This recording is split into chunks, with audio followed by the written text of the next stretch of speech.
guys.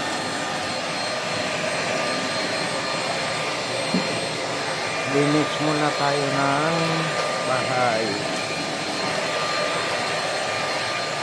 Ito lang ang simple kong bahay. So, kailangan linisin.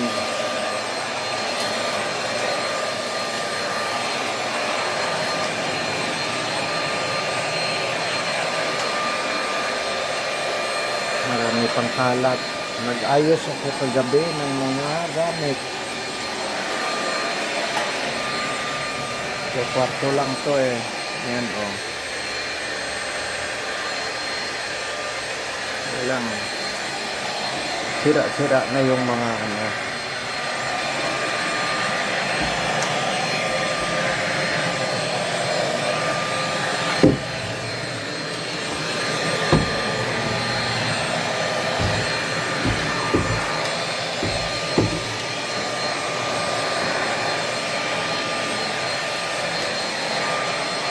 Mamaya, pagkatapos kong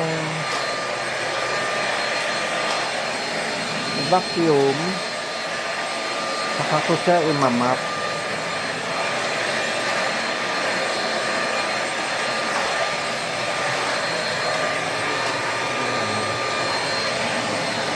Ito lang kasimple.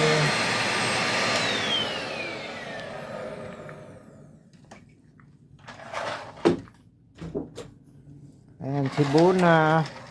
Bon! Halika rito, Bon. Ayan, baby ko. Ayan, kagabi nag-aayos ako. Hindi, wala sa ayos. Dami ko pang gagawin dito. Kaya lang, alis naman ako. Nalaglag yung ano.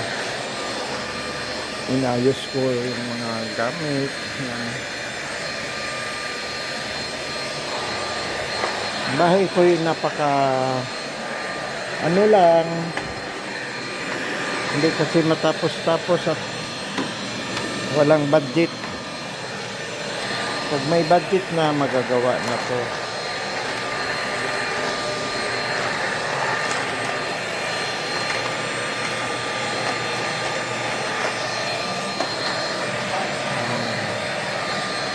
Ganito muna.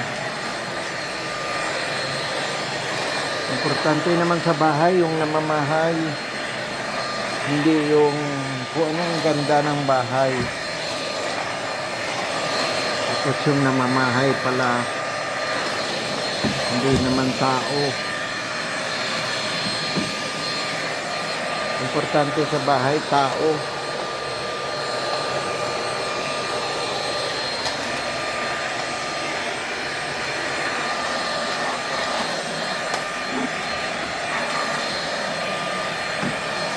Kalahin ko kasi aalis na naman ako ng 9 o'clock. Saglit lang ako sa office. Ayan.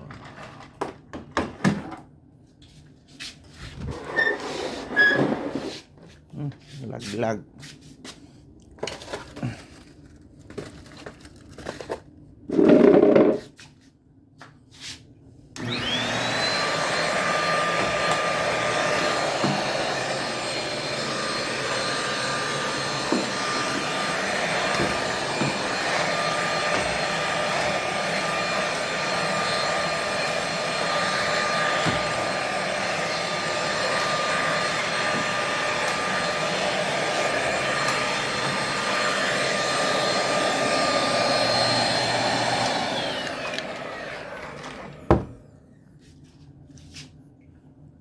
Okay. Ito, nilabas ko. May mga plato ako dito. Nilabas. Kung ano-anong gamit itong mga luma. Pamimigay doon sa mga nasunugan. Kasi may nasunugan sa Pangasinan na kamag-anak. Kailangan matulungan. Wala mang tulong pera, kahit kunting gamit.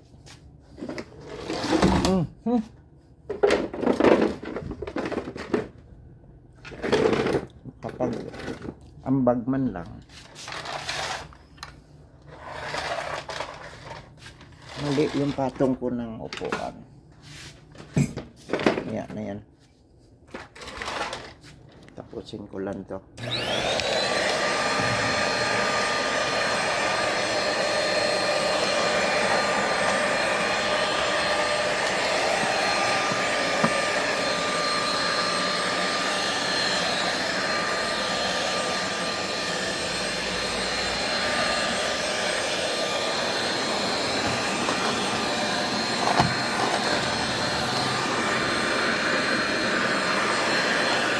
Dami pang kalat yun, no? Si Bona, kinalat yung mga basahan ng sahig.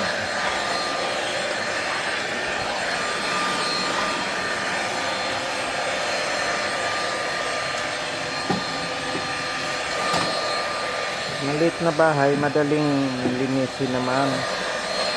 Kaya lang, minsan,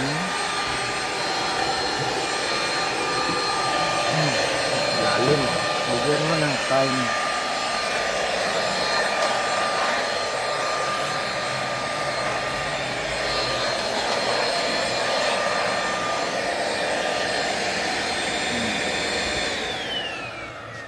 Okay.